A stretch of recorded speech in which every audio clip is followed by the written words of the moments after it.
Gym के लिए निकल रहा था तो सोचा तुम्हें एक चीज़ दिखा दूँ। मैं वर्कआउट के पहले रॉक सॉल्ट जो होता है ना वो पानी में मिक्स करके पीता हूँ।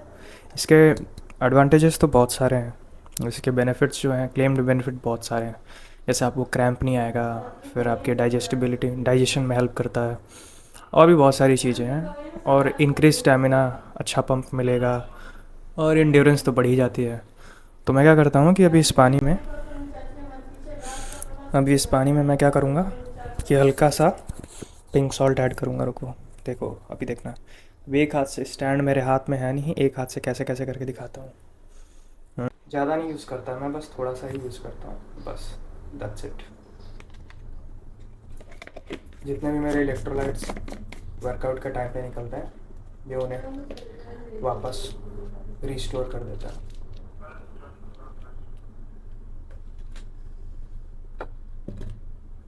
अभी मैं इसको पीऊँगा, उसके बाद आज का पूरा प्लान रहेगा हमारा हैमस्ट्रिंग डे। पिछले वाले लेग वाली वीडियो में मैं, जिसमें लेग्स एंड एग्स, हाँ यही टाइटल है शायद, एग्स और लेग्स ऐसे करके टाइटल है, तो उसमें मैंने दोनों मिक्स एक साथ दिखाया था। आज मैं प्रॉपर दिखाऊंगा हैमस्ट्रिंग का वर्कआउट और एब्स का वर्कआउट। एब्स के लिए तो सिर्फ मैं आजकल बस एक ही सेट कर रहा हूँ, टाइम भी नहीं रहता है, और एक ही सेट मेरा एक ही एक्सरसाइज में काम हो भी जाता है, तो मैं वो भी दिखाऊंगा साथ में। अब जिम में मिलते हैं। कल मैं स्ट्रक्स लगा रहा था तो मेरी गर्दन की नस खिंच गई। अब मैं इधर देख रहा हूँ तो मुझे प्रॉब्लम हो रही है। ये गर्दन वाली जो प्रॉब्लम है ना, ये जो इंजरी हो रही है, ये मेरे को पिछले 1.5 साल से, 2024 से हो ही जा रही है, और एक बार ही खिंचता है। खिंचने के मैं फिजियोथेरेपी वगैरह सब कुछ करा चुका हूँ इस पर, बहुत बारी करा है। तीन तीन बारी तो कम से कम करा ही लिया है। मसाज भी करा है, ट्रैक्शन वगैरह सब कुछ करा लिया है। ये मेरा पेन अब कांस्टेंट रहता है, जाता ही नहीं है। अब एक ही उपाय बचा हुआ है कि मैं अब डीप टिश्यू मसाज लूँ। 4 साल से मैं लगातार शरीर को रगड़े जा रहा हूँ। अब थोड़ा सा रिलैक्स मिलना चाहिए, तो मैं सोच रहा हूँ कि डीप टिश्यू मसाज करा लूँ। जब कराऊंगा देखते हैं कब तक कराता हूँ। बाकी तो अभी ये ऐसे ऐसे करने में प्रॉब्लम हो रही है पीछे। अभी आज हैपस्टिंग भी है, उसमें भी मेरी, मैं ऐसे झुकूंगा, खड़ा होऊंगा तो वहाँ भी गर्दन पकड़ेगी। आरडीएल वाली पोजीशन में होता ही है कि पूरा जो हमारी पोस्टीरियर चेन होती है वो पकड़ती है, पूरा इंगेज रहता है। लेट्स सी कैसा होता है, बाकी देखते हैं।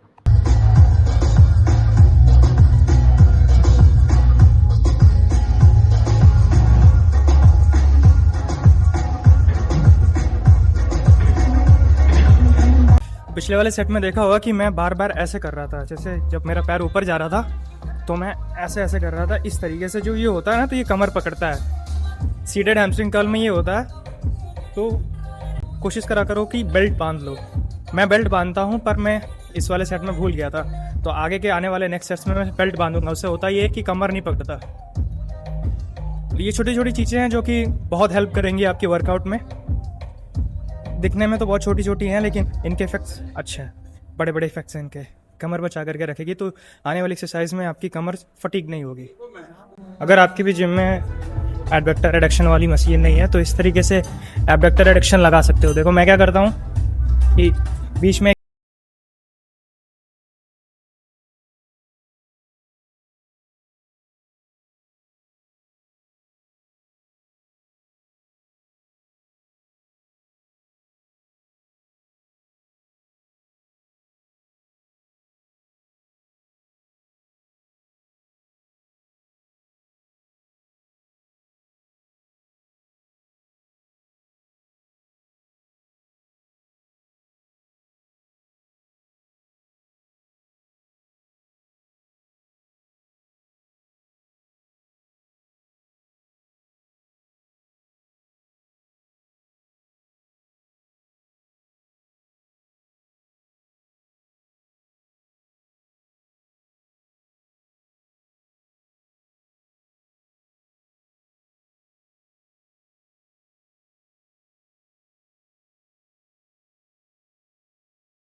बस मसल हिट करना है, कैसा भी करके हिट करो, दिमाग लगाओ, सारी चीज़ें आपके सामने हैं, बस you have to look for it. आज फॉर अ चेंज मैं आरडीएल लगाऊंगा, लेकिन बारबेल से, बारबेल आरडीएल लगा रहा हूँ। इस तरीके से मैं डंबल से लगाता हूँ, 40 केजीज ईच साइड होता है डंबल के। लेकिन आज मैंने टोटल वेट 80 केजीज है, लिखते इससे कितने रिपीटेशन निकलते हैं, उससे तो 12-13 मेरा पीआर है 40 केजीज के डंबल से 14 रेपिटेशन का। देखते हैं इसमें कितने निकलते हैं। Let's go. पहले तो मैं स्ट्रैप्स बांधूंगा, बिना स्ट्रैप्स के नहीं करने वाला, या फिर देखते हैं बिना स्ट्रैप्स के ही कर लेते हैं। Let's go.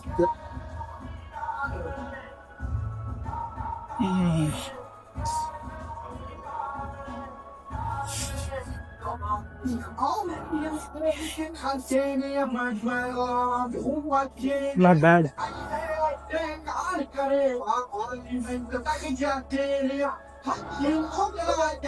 ये बेंच लग रही है।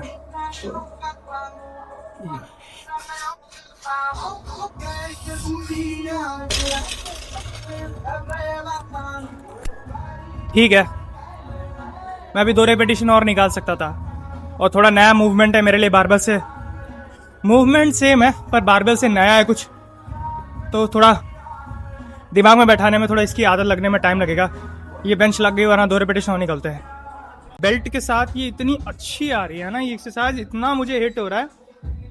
हैमस्ट्रिंग सिर्फ और सिर्फ हैमस्ट्रिंग पे ही आ रहा है, और कमर मेरी कहीं कुछ भी नहीं पकड़ रही है। सोचा एक सेट और दिखा दूं मैं इसका, वरना तो मैं एक ही सेट दिखाने वाला था। मजा आ रहा है भाई, लेट्स गो।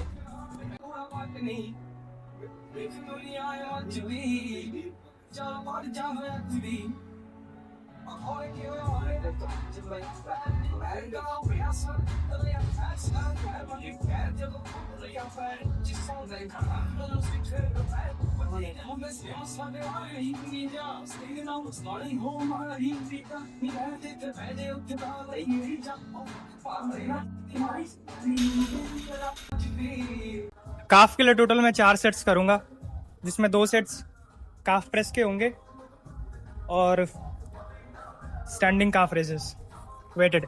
काफ और फोरआर्म्स मेरे बॉडी के 2 मेजरली वीक मसल्स हैं, जिन्हें मैं कोशिश करता हूँ ग्रो करने की। जब से मैंने इसको लगाना स्टार्ट करा है, तब से मेरे काफ में ग्रोथ दिख रही मुझे। तो अगर कोई स्ट्रगल कर रहा है अपने काफ्स ग्रो करने में, तो एक बार ये ट्राई करो विद स्ट्रिक्ट फॉर्म। हल्का सा प्ले चलेगा, कोई दिक्कत नहीं है।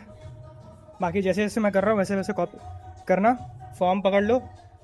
जब भी काफ लगाने की कोशिश करो, तो कोशिश करो कि हल्का सा ऊपर पॉज दे दो, ताकि जो तुम्हारा लोड है वो अकेले स्टैंडन से तुम्हारे काफ पे आ जाए। तो इससे ये होगा कि काफ जो अकेले स्टैंडन है वो वेट को उछालेगा नहीं, सारा वर्क लोड जो होगा, जो सारा लोड होगा वो तुम्हारे काफ पे आएगा।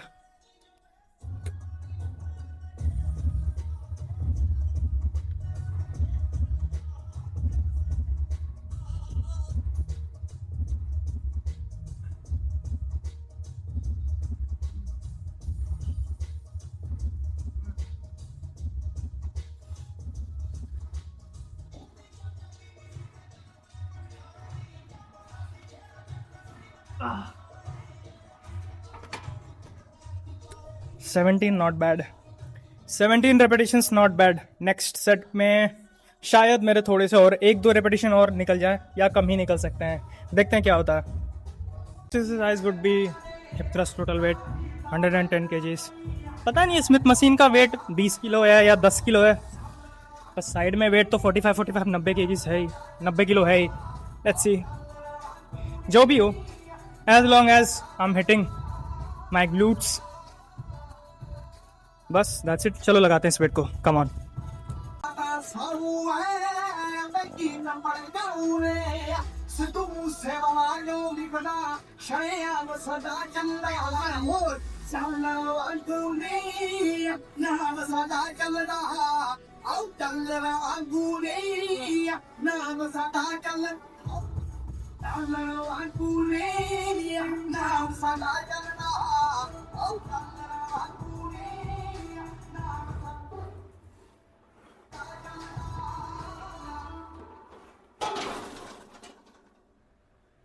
पता नहीं आज क्या हो रहा है यार, पहले मेरा ये पैर दब गया, अंगूठा दब गया यहाँ पे, तभी ये वाली उंगली भी दब गई, नाखून भी। Total weight 130 KG super squat पे काफ रेजिस के लिए।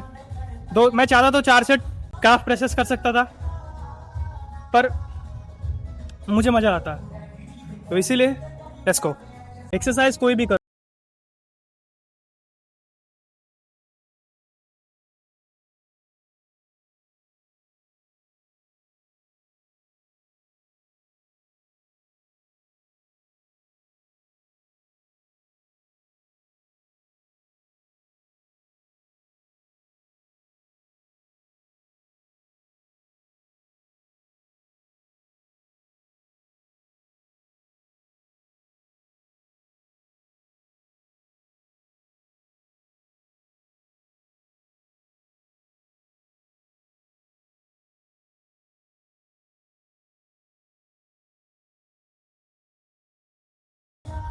उसके बाद घर 11 बज चुका है। ये मेजर यहाँ पे एक ही प्रॉब्लम होती है, टाइमिंग का इशू रहता है भाई। रात में जल्दी नींद आ ही नहीं रही है, कोशिश कर रहा हूँ फिर भी 10 बज जाता है वर्कआउट स्टार्ट करते करते। जिम चेंज करना होगा मेरे को, अब देखते हैं कहाँ जाते हैं। आखिरी एक्सरसाइज हैंगिंग लेग रेजेस। मेरे से जितने हैंगिंग लेग रेजेस हो पाते हैं करता हूँ, उसके बाद मैं इसको नी रेजेस में बदल देता हूँ। जितने रेप का टारगेट होगा वो 60 के आसपास होना चाहिए। फर्स्ट सेट में 40 निकलने चाहिए, बाकी के 20 में, बाकी वाले सेट में 20। लेट्स सी कितने निकलते हैं। Let's go.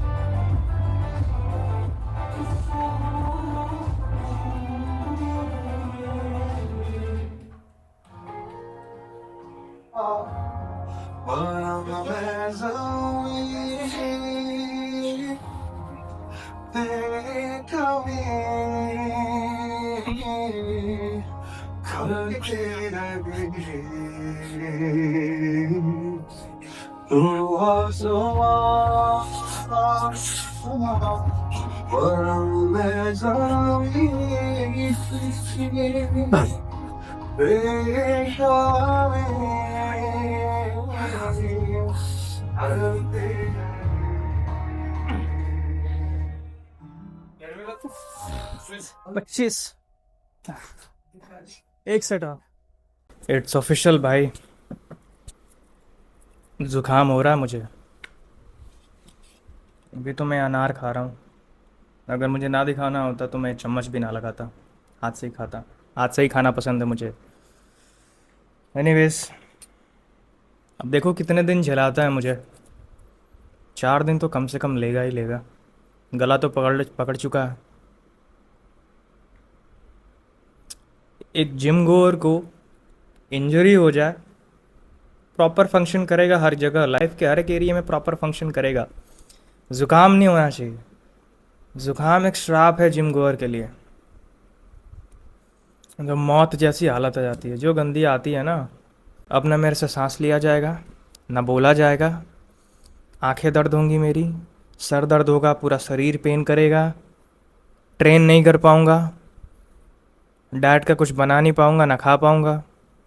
Problem he problem. पर क्या कर सकते हैं, होना भी ज़रूरी है। ऐसा नहीं लगता है कि कोविड के बाद से जब भी ज़ुकाम हो रहे हैं तो कुछ ज़्यादा ही भयंकर वाला हो रहा है?